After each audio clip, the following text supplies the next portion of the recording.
Thank you for joining us for this book talk, something I hope we can make a regular feature of Welcome Week.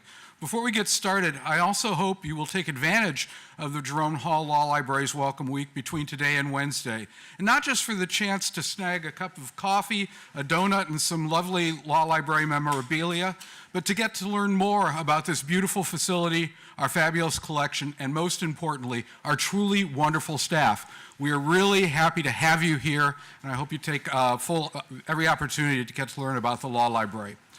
Before we get started, I would also like to thank our Assistant Director of Public Services, Ashley Albrand, for supervising all the Welcome Week arrangements, and particularly this afternoon to our Acquisitions Librarian, Dick Vaughn, for organizing this book talk.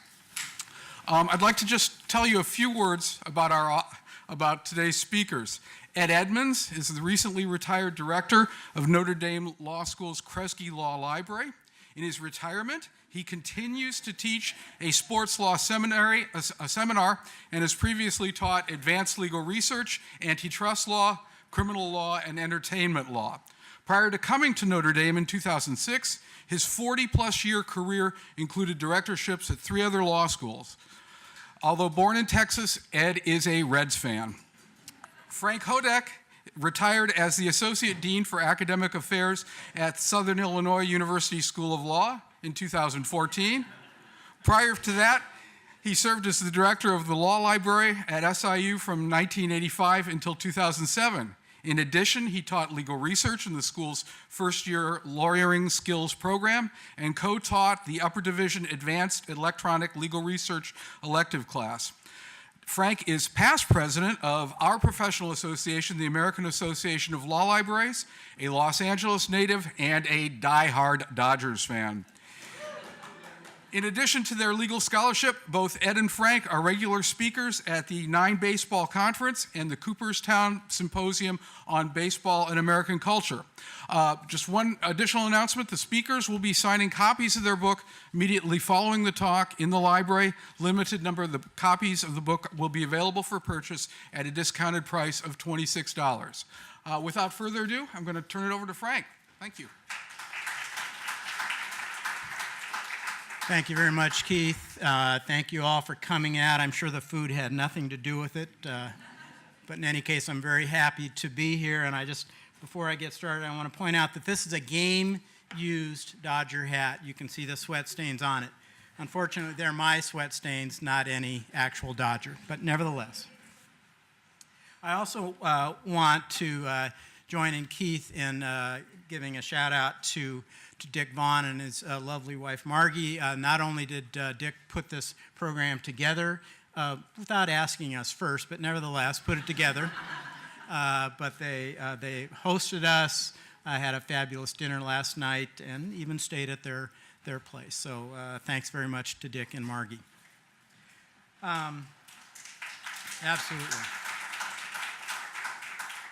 As emeritus professors, former law library directors, and especially lifelong baseball fans, researching and writing this book that we're talking about, Baseball Meets the Law, was a true labor of love. And we hope to demonstrate some of the passion that we have for the game and for its interaction with law with you today in a presentation that will last about 40 minutes, or as long as the hot dogs and nachos last. And then, as Keith has said, we'll have a Q&A afterwards, and we will be more than happy to sign copies of the book for those of you who decide to purchase it. In the leadoff spot, I'm going to begin by introducing the long-standing relationship between baseball and law and spotlighting the types of law-related stories that we tell in the book.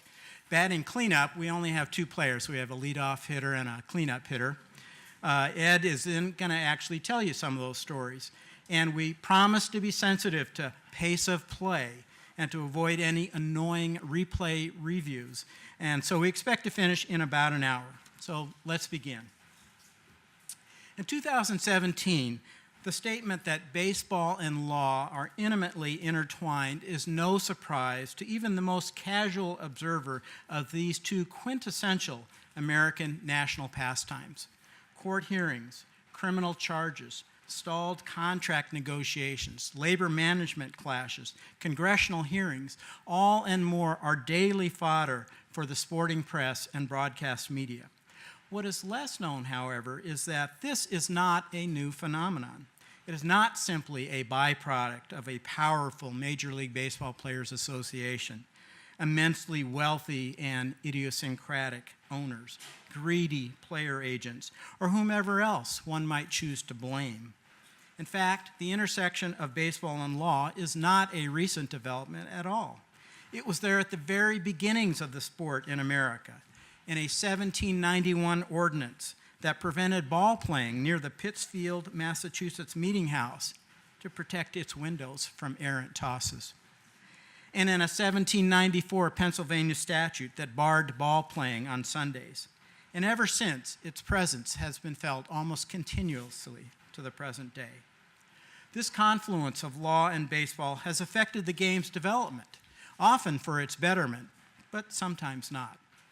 So a deeper understanding of the sport, both on and off the field, demands at least some knowledge of when and how baseball and law have come together. With Baseball Meets the Law, we have tried to provide a starting point for acquiring that knowledge. Taken together, the 400 or so stories that we tell in this book demonstrate the profound impact that law in its many forms has had and continues to have on baseball. As a way to briefly introduce this impact of law on baseball, I would like to describe an experience that Ed and I had at an otherwise meaningless Cactus League exhibition game between the Texas Rangers and the Oakland Athletics on March 12, 2016 at Surprise Stadium in Arizona. Before I go any further, let's take a show of hands for who you root for. So who should we start with? Cubs. Cubs fans. Oh, not that many. Reds fans. Not that many. Cardinals fans. Oh, okay, yeah. The Cardinals fans are always noisy. Ever notice that? Dodger fans. Yes, all right, there's my man. What other teams we got here? Twins? Twins? Anybody else? Brewers. Brewers, White Sox? Pirates. I knew that. Let's try. I'd ask my wife what team she's rooting for, but she'd say, what sport are we talking about? Okay.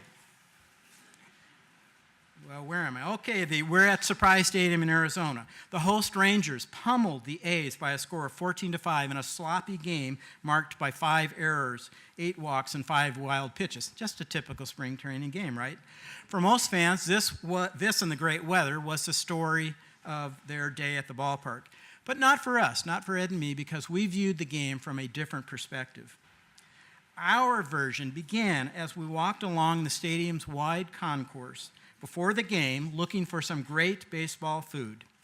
While debating the relative merits of bratwurst and pulled pork, yes, I know it's hard to believe, there were no Dodger dogs at Surprise Stadium. So I was going to make do with a second-string lunch.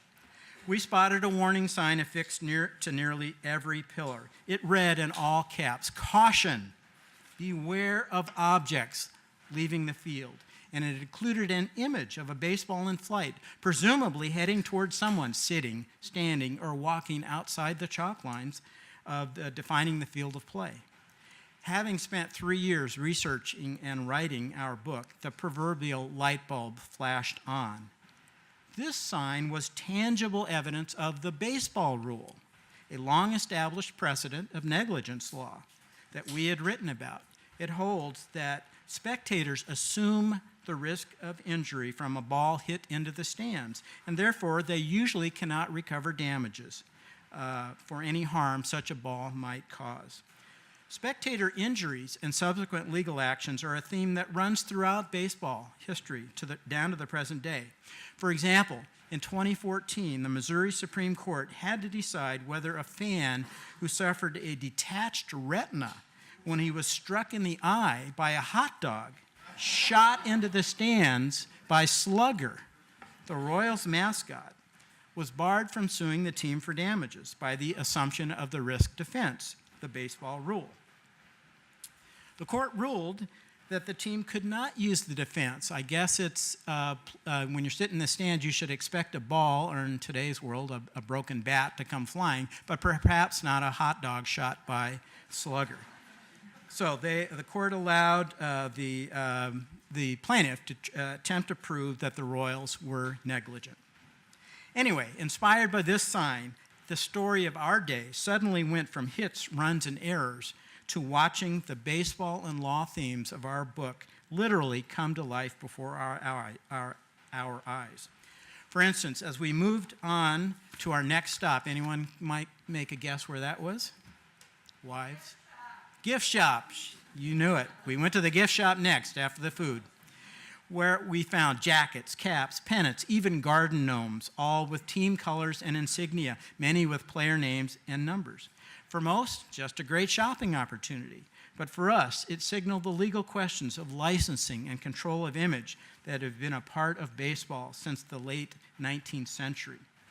The gift shop cornucopia reminded us of how, in 1990, Babe Ruth's daughters lost a court battle against publishing giant Macmillan for its unauthorized use of 3 photographs of their long-deceased father in their 1988 baseball engagement calendar.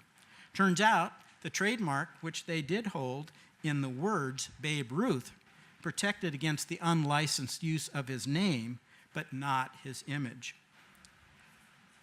I know, it was sad.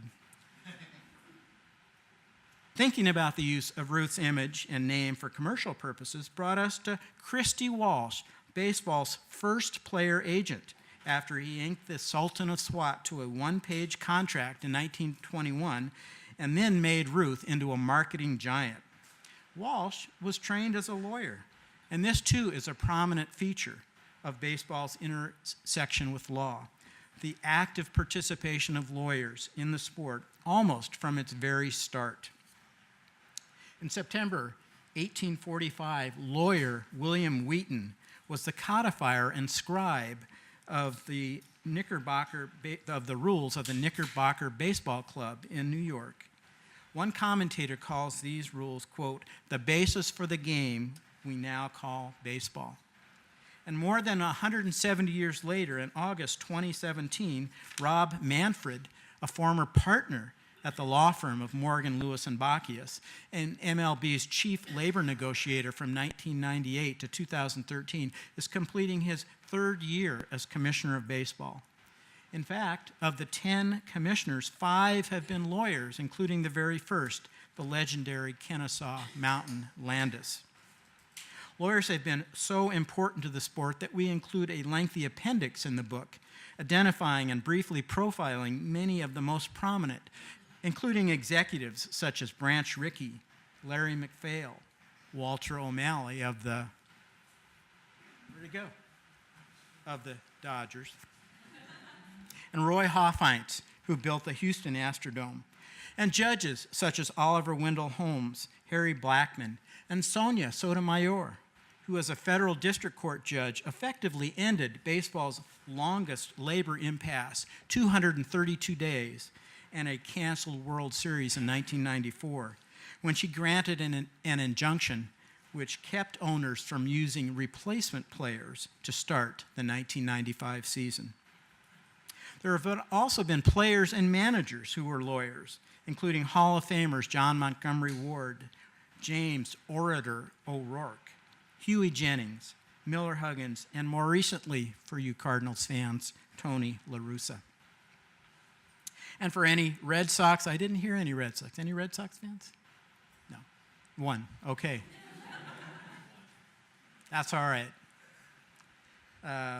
Red Sox and Cubs fans, let's not forget that Theo Epstein, the architect of 3 World Championships, is a 2000 graduate of the San Diego School of Law.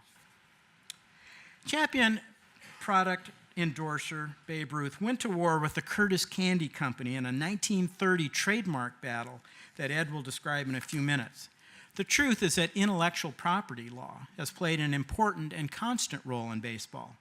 This includes patents for early baseball equipment, such as the first catcher's mask in 1878, the first batter's head protector in 1905, and the first fielder's glove with a web connecting the thumb and fingers, which was invented by a longtime Cardinal spitball pitcher, Bill Doak, in 1922. In 1938, the U.S. Copyright Office issued a copyright for a baseball centennial logo created by New York artist Marjorie Bennett.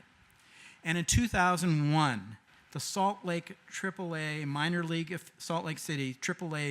affiliate of the then Anaheim Angels settled a 3-year-long trademark infringement suit brought by Georgia Tech, home of the Yellow Jackets, over the use of BOSSE, the name of the school's mascot. As a result, the Salt Lake team had to change its name from the Buzz to the Stingers, and finally, in 2006, to the Bees. And there's their most famous player right there. Having exhausted the possibilities offered by the concourse, food and gifts, we made our way to our seats, all the while, of course, carefully watching for foul balls and flying bats. We knew about the baseball rule. As we scanned the field, we saw players from both teams warming up. We were not surprised to discover that although the Rangers assigned uniform numbers as low as 1, Elvis Andrus, and as high as 99, Tom Wilhelmsen, and the A's had numbers between 1 and 73, no one on either team wore number 42. We knew that Jackie Robinson of the Brooklyn Dodgers wore that number on April 15, 1947, when he became the first African American to play in the major leagues in the 20th century, breaking baseball's unwritten but rigidly enforced color line. 50 years later, Major League Baseball marked that incredibly important moment, both for the sport and American society, by permanently retiring Robinson's number from all of baseball. It is now prominently displayed in Major League ballparks and worn by all players, coaches, and managers once a year on Jackie Robinson Day, serving as a constant reminder not only of Robinson's courage, but also the game's long history of rampant discrimination and eventually its move toward integration and inclusiveness. Even though discrimination in baseball was typically the result of rigid custom and unwritten extra-legal rules, rather than actual legal authority, we strongly believed that documentation of baseball's racial, ethnic, and gender barriers and the steps taken to remove them had to be included in a book about law's connection with baseball. It's hard not to think of money when we are watching Major League ball players. After all, the minimum salary, the least you can get as a player under the new 2017 collective bargaining agreement is $535,000. And the average annual salary in 2017 is almost $4.5 million. So, while waiting for the game to start, we checked our smartphones to see who among the players on the field was paid the most. No one who has read Michael Lewis's Moneyball or seen the Brad Pitt movie made from that book about the notoriously thrifty Oakland A's will be surprised to learn that all of the players, the highest paid players, were members of the Rangers. Josh Hamilton led the way at $25 million a year. He probably played about 20 games that year, but that's neither here nor there. He was followed by Prince Fielder, $24 million, Cole Hamels, $23.5, and Adrian Beltre, a huge bargain at $18 million per year for a future Hall of Fame third baseman. Digging a little deeper, we found that several of these players had achieved substantial salary increases when they were free agents. The system which helped make them so rich took its impetus from the landmark Messersmith-McNally arbitration decision in December 1975, but was actually established through various collective bargaining agreements negotiated by the Players Association, primarily under the leadership of an economist, Marvin Miller, and a lawyer, Donald Fear. Though not the first to take advantage of free agency, Nolan Ryan paved the way for today's immense contracts when he left the California Angels after 8 years and 4 no-hitters to quadruple his annual salary and become baseball's first $1 million a year player by signing a 4-year contract with the Houston Astros for $4.5 million in November 1979. And if you're curious, Clayton Kershaw of the Dodgers is 2017's highest paid player on an annual basis. He will earn about 30 times more in 2017 than Ryan did as the first $1 million player in 1980. Salaries and free agency brought the off-field game between management and labor that has been played since the Cincinnati Red Stockings emerged as the first openly all-professional team in 1869. It's worth pointing out that this famous team, my guy is like messing up my story here. He's trying to tell his stories while I'm telling my stories. There you go. Right there. The famous team, the Red Sox, first that we know about, first admitted all-professional team, 1869, was formed as the Resolute Baseball Club in a Cincinnati law office in 1866. Many of its players were attorneys, and its president, Aaron Burt Champion, was a lawyer active in local politics. Stories about the off-field game played with as much zeal as any contest on the field may be the single most recurring theme of baseball's interaction with law. The reserve clause, player unions, work stoppages, blacklists, contract and salary disputes, arbitration, collective bargaining. A day doesn't go by without some news of this never-ending nexus between baseball and law. Fans today regard baseball as highly litigious, and it certainly is, but the number of lawsuits involving players and owners during the late 19th and early 20th centuries was equally high. And it involved a roster that comprised a Hall of Fame set of individuals, including Buck Ewing, Napoleon Lajoie, Connie Mack, Van Johnson, and Charlie Comiskey, just to name a few. But switching gears once again, back at Surprise Stadium, a local dignitary tossed a ceremonial first pitch from the mound to a backup catcher set up behind the plate.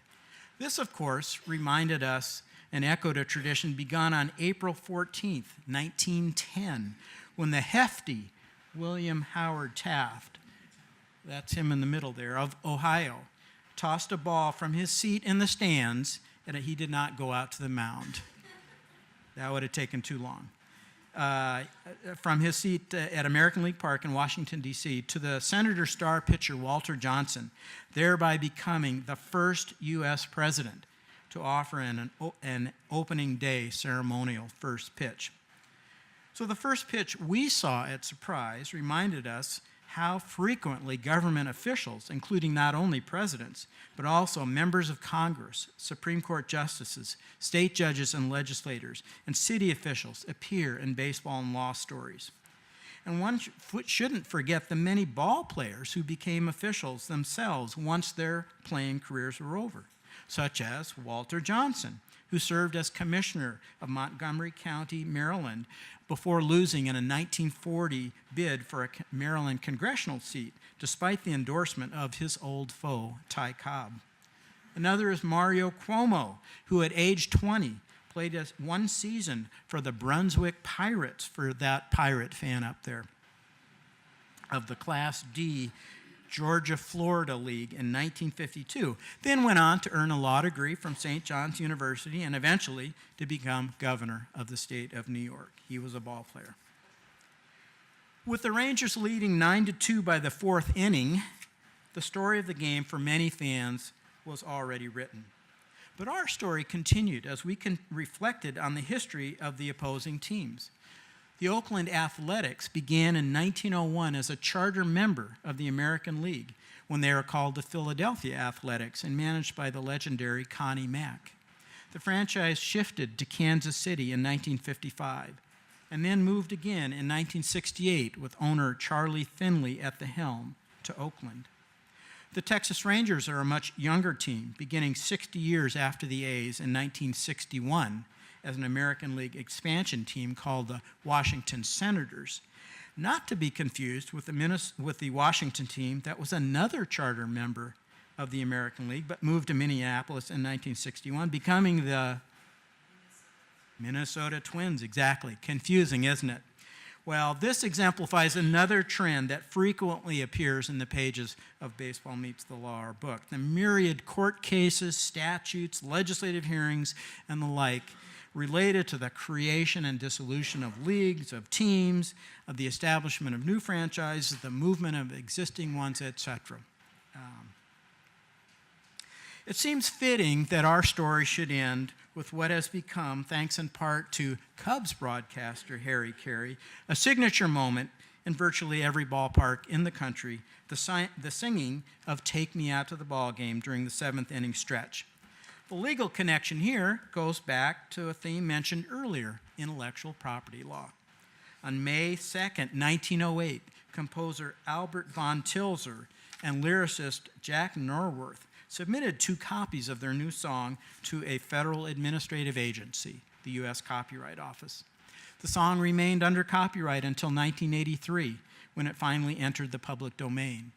In 2011, Librarian of Congress James Billington, a federal government official, selected a 1908 recording of Take Me Out to the Ball Game for inclusion in the National Recording Registry, itself created by a federal statute, the National Recording Preservation Act of 2000. The copyright and preservation of a baseball song may not equal the importance of decades-long litigation over the reserve clause or breaking the color line, but it does represent yet another and final characteristic of Baseball Meets the Law, which I'll talk about, a willingness to include baseball and law connections that are just plain fun, right along with the serious ones. So, readers of our book will discover, for instance, that only 4 players in Major League history have had Law as a surname, and 2 are father and son. Vern Deacon Law of the Pirates, excellent, won a Cy Young Award for the Pirates, in fact, in 1960, and his son Vance Law, who began his own 11-year Major League career at the Pirates in 1980. An even smaller number, only 2, have been named Judge. The first was Joe Judge, a 20-year Major League veteran, primarily with the Washington Senators, who many claim was the inspiration for the damn Yankees character named Joe Hardy, the frustrated fan who sells his soul to the devil so that his hometown team, the Senators, can finally beat the New Yorkers and win the pennant. And you may have heard about the second Judge.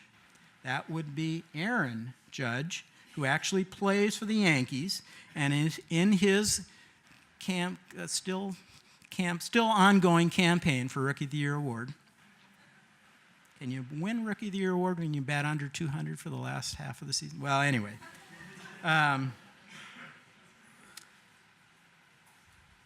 Anyway, you know about Aaron Judge, and he inspires an unquestioning support among Yankee fans, or Judge fans. There they are.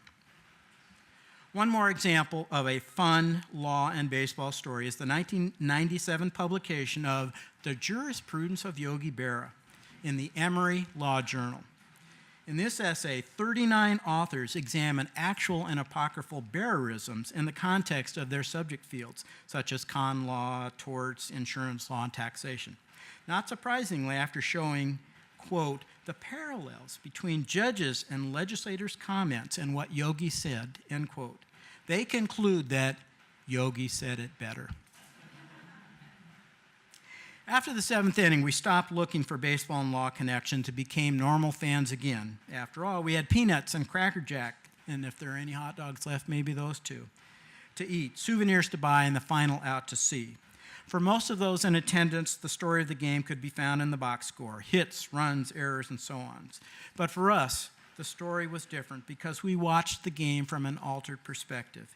Even in an inconsequential spring training contest, we found reminders of many of the law-related themes that weave in and out of the pages of our book. liability for spectator injuries, licensing of images, the impact of lawyers, intellectual property protections, discrimination, the slow move toward integration and inclusiveness, tension between labor and management, involvement of government officials, and finally, just plain fun connections between baseball and law.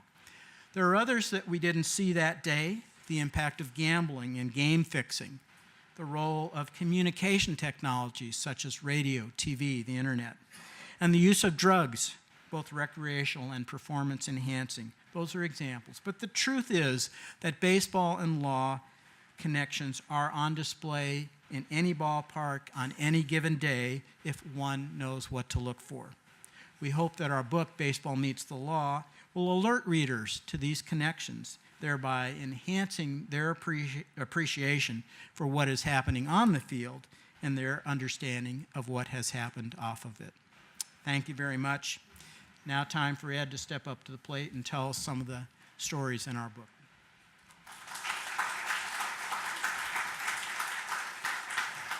Well, thanks. I've noticed that in true law school fashion, most of you have not come to the front of the room and have sat in the back of the room, whereas at a baseball game, you'd want the closest to the plate seats. But that might be appropriate because a baseball rule, might interact with anything that could be thrown by me or Frank from up here. So I am going to tell you a few stories in the time that remains that are offshoots of what we've put together in the book. And the first one we want to talk about is the creation of the first union. So contrary to what many of you might think, the first union in the 1960s, the Major League Baseball Players Association, there were long attempts to create unions prior to that period of time. And one of them goes back to 1885 with the creationship of the Brotherhood of Baseball Players.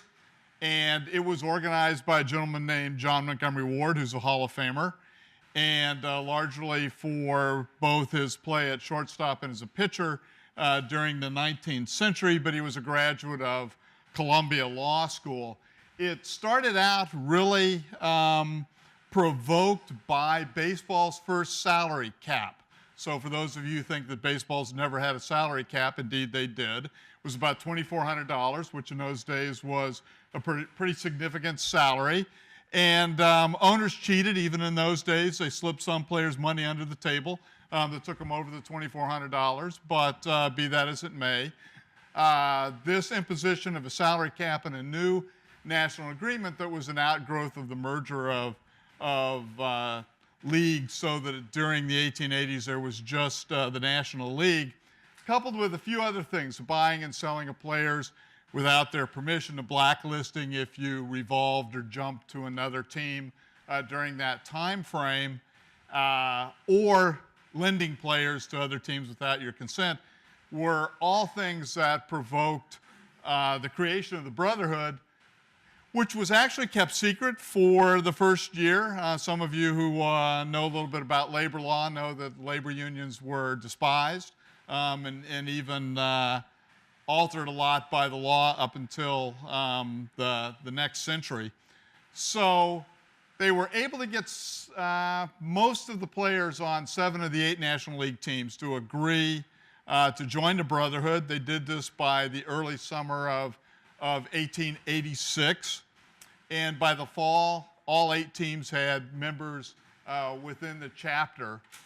And as time went on, they agreed to actually form a league, so a league run by players. And notice some of the things that were in this that came out of their manifesto. No reserve rule, which was hated even at that period of time. No blacklist, no trading or selling without consent, something that is going to be involved in the Kurt Flood case that I won't talk about today. But this start of a new league and the movement of some players from the established National League over to the Players League spawned a lot of litigation.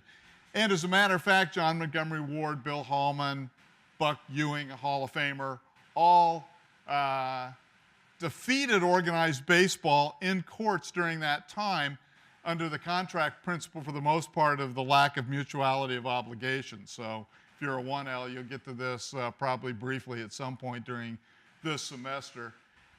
Organized Baseball actually won their case against a gentleman named John Pickett, but he purchased out the rights to his contract and then went and signed with the Players League anyway. However, unfortunately, despite some of their legal victories, they weren't able to win at the box office, and they folded after one season. Another tale that's in here involves the first female owner of a major league team, Helene Hathaway Robinson Britton, with a very aristocratic sounding name, I think. She inherited 75% of the St. Louis Cardinals. So those of you who are Cardinals fans, you also hold the distinction of having the first female owner. She inherited the team from her uncle, Stanley Robinson. The other remaining 25% went to her mother. The brothers, Stanley and Frank DeHaas Robinson, owned the St. Louis Cardinals, actually a team that they acquired in 1898, so late in the 19th century, from Chris Von der Ey. Actually, there's a very interesting legal story about Von der Ey as well. I'm a brewer, much like the Bush family that's owned the Cardinals for so many years. There's a picture of her, and perhaps I usually say the first thing that, there's a couple things that strikes me about the photograph. She's not seated with the gentleman in the front row. She's standing behind, but also she has adorned in a fabulous hat there, and very well dressed. But she had to fight for the right to continue to own the Cardinals. The president, Edward Steininger, tried to take control of the stock of the team, and she went into court, and the circuit judge there gave her a permanent injunction which allowed her to maintain her power. When she was first announced as the owner of the Cardinals, everybody thought she would sell the team that she had inherited, but she had actually grown up as a baseball fan, in and around baseball, and fully intended. She went to all the owners' meetings. She participated to the extent that they would allow her to, and she owned the team for a number of years during the decade of the teens. Now, Frank mentioned this particular case, the Curtis Candy Company versus George H. Ruth Candy Company, a decision decided by an administrative or quasi-judicial body. And in this particular instance, Curtis Candy Company actually is going to win their trademark infringement claim against the Ruth Candy Bar. So Ruth was trying to introduce this home run candy bar when he ran up against the fact that the Curtis Company had a candy bar named Baby Ruth. And if we had thought about it, we'd bring Baby Ruth in and throw them out to you here in the audience. But in 1920, Curtis changed the name of their candy cake bar to the Baby Ruth.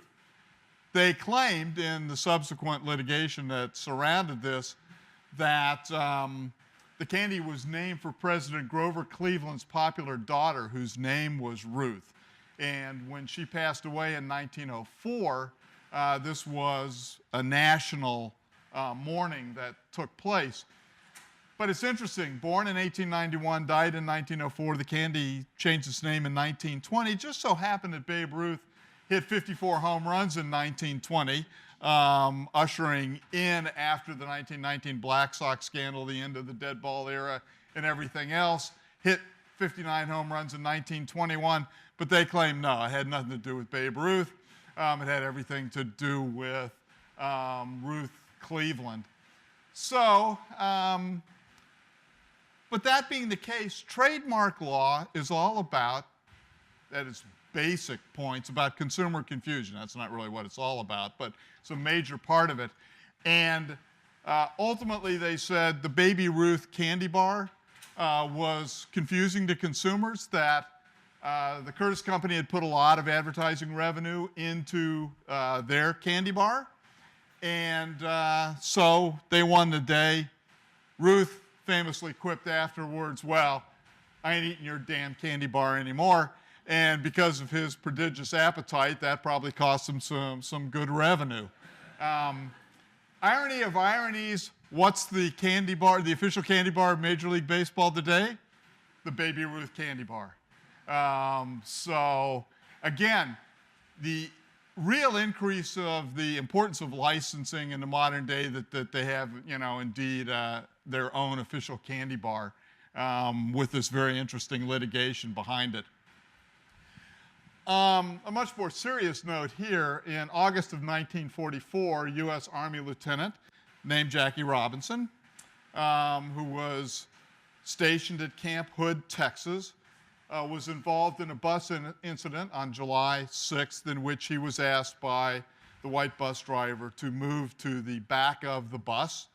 And he refused to do that. It prompted a shouting match that called in military police that got involved in this.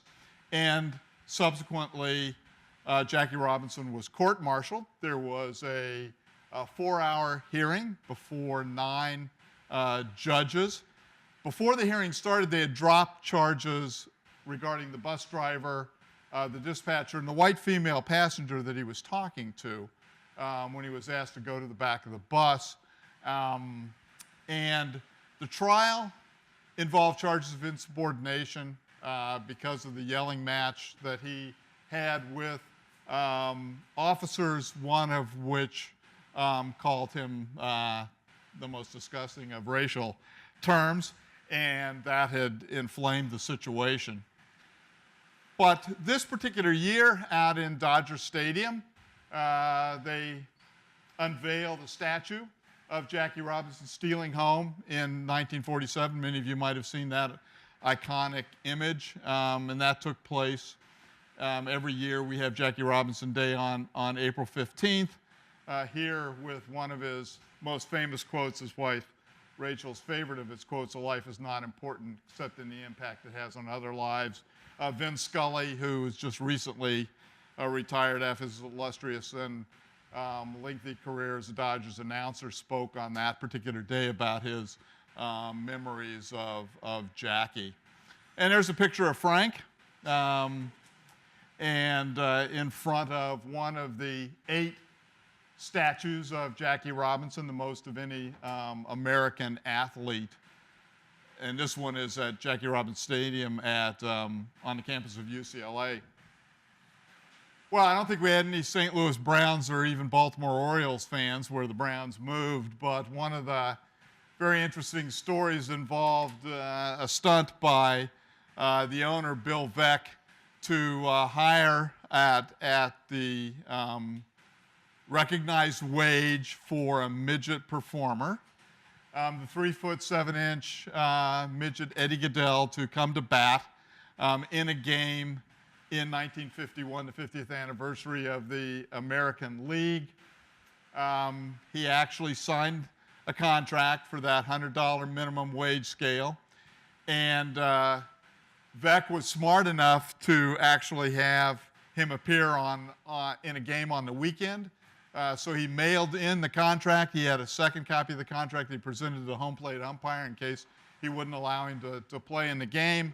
So he took a walk, which wasn't surprising. The only player to ever, I think, wear the number 1/8 on the back of his uniform. And but soon thereafter, the American League president voided the contract on the grounds that it's not in the best interest of baseball. The best interest of baseball clause used by the commissioner is often mentioned in various different stories in the book. Going back to the theme of trademarks, here in 2013, we had a decision by the Trademark Trial and Appeal Board which dealt with the question of whether or not the Evil Enterprises, Inc. that wanted to use that to market T-shirts and other paraphernalia created consumer confusion by appropriating the trademark phrase Evil Empire. The nickname had actually been created by a Boston Red Sox president, Larry Lucchino, and notice this quote from the board that the record shows, I think clearly so, that there's only one evil empire in baseball. Everybody knows who that is, and that's the New York Yankees, and that in this particular instance, it was a protectable trademark right that the Yankees had, and they could prevent somebody from using that to sell all kinds of merchandise. And there you go. This is actually not a game from Yankee Stadium, but was the best image I could find of that would go with the evil empire. But you'll notice the very entertaining take on the Yankees logo, which also involves some litigation that appears in our book.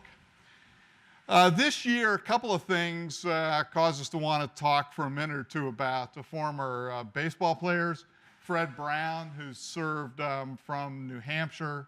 Well, the two events were the unfortunate shooting prior to the congressional baseball game, and the second is the passing of Jim Bunning, both representative and a senator from the Commonwealth of Kentucky. Fred Brown played for the Boston Bean Eaters, a great name. They actually a predecessor of the Braves. But Jim Bunning, who pitched a no-hitter in one league and a perfect game in the other league, and then went on to a celebrated stint as a congressman and a senator, just passed away fairly recently. Then one of my favorites as a kid was Vinegar Ben Mizell, named for his hometown, nicknamed for his hometown in Alabama. But he represented the state of North Carolina in the House of Representatives after his career as a Major League Baseball player. Pius, wonderful name for somebody who teaches like me at a Catholic university, who played briefly for the New York Yankees. And then John Tenner, who organized that first congressional baseball game after he had played some in Major League Baseball. At the time, he was a congressman from Pennsylvania, but he was also governor of the state of Pennsylvania. He left his job in Congress to do that. And then also overlapping that was his term as president of the National League. So he is the first former player to serve as a league president. There are others that are mentioned in, I think in this instance, in one of the footnotes that we have. The book is heavily footnoted, so for those of you who have law review experience or have to deal with that, you'll immediately recognize the characteristics of legal writing in this book, which were somewhat puzzling and perplexing to our publishers because they didn't usually have to deal with that kind of thing. The last thing I'll talk about is A League of Their Own, which was added to the National Film Registry in 2012, 20 years after its release. Most of you know. How many of you seen the movie? Okay, almost everybody. How many of you know that many of the scenes were shot here in Indiana? Okay, so we'll talk a little bit about that. This, the first and the only baseball film that's specific baseball film that's so honored in the National Film Registry. This is an outgrowth of the National Film Preservation Act of 1988, which allowed the Librarian of Congress, till recently, Mr. Billington, to add 25 films each year based upon their cultural, historical, aesthetic significance. So the connection to Indiana, and particularly to the southern part of the state, is that BOSSE Field in Evansville was used as the home park of the Racine Bells, and League Stadium in Huntingburg was used as the home park of the Rockford Peaches. And since I come from South Bend, the Blue Sox were a franchise in the league for, I think, all of its existence, one of the few that was there at the beginning and also there at the end. BOSSE Field opened in 1915. It sits at 23 Don Mattingly Way. We didn't have any Yankee fans in here? We got a Yankee fan? Okay. So the number 23 relates to the uniform number that he wore, and there's a picture of him as a high school baseball player. And you can look at some of the images there. You will see the remade BOSSE field being used as a backdrop for the movie. And there you can see it even a little more. Some of the way that they remade the stadium. League Stadium in Huntingburg, now known as the Hollywood of the Midwest, because I think they've shot 3 or 4 movies in Huntingburg. So, you know, that's, you know, if that motto works for you and gets people to come, so much the better. But there's League Stadium, both in its kind of current stage and then as the renovations and the movie props that were used for the Racine Bells. So if you actually look very carefully at the scene, the very famous scene about no crying in baseball, you can see League Stadium. You can see prominent images of League Stadium in that. So, and then there's some of the uniforms. Probably not the best for the athletic part of playing the game, but one of the things prominently featured in the movie is that all the women who played the game were supposed to look feminine, and they made them wear a uniform that's probably particularly impractical for sliding and playing baseball, but such were the times. So that's basically our story. We're pretty close to being right on the time frame. I think they're not chasing us out of here right at 1 o'clock, but I understand if some of you have class to go to. But otherwise, if you have some questions for either of us, or we certainly would love to see you over in the library and sign a copy of the book. And thanks for your attention and for coming out today and listening to some of the tales about baseball's intersection with the law.